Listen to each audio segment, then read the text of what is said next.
Nya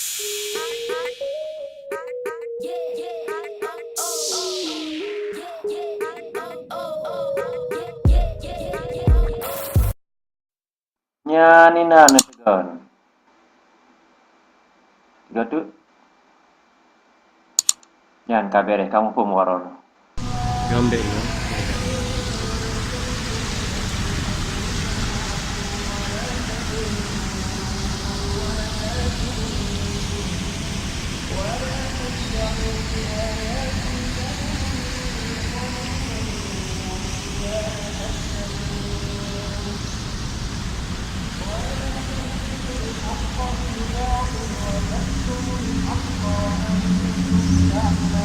Assalamualaikum warahmatullahi wabarakatuh.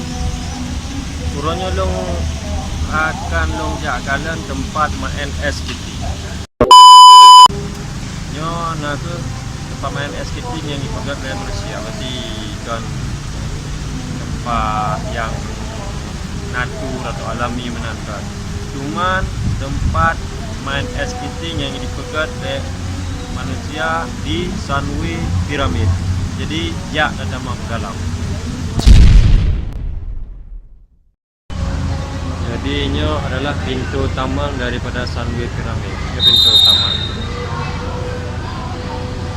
Mungkin hanya lonceng singa di singa piramid no. Cuman nyolong pergi mandang pintu utama betul.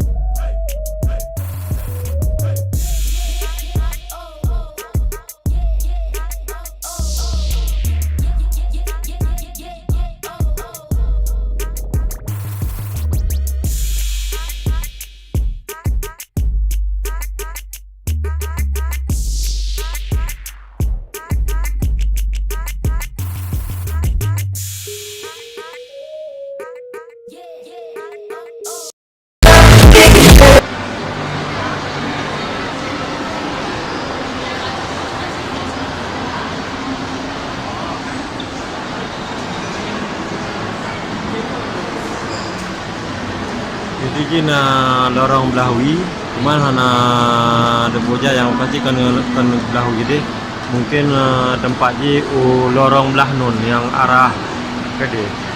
Kaji akan membuka lorong belah nun. Okey.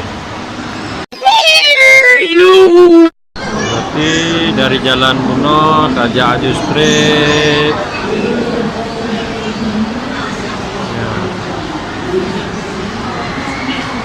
Dagalan tempat es yang paling raya. Lebih nak tajak luar Nangrau, berarti tajak kena ada luar Nangrau ni. Ya, nyo tempat es skating di Sunway lagi. Sunway Pyramid.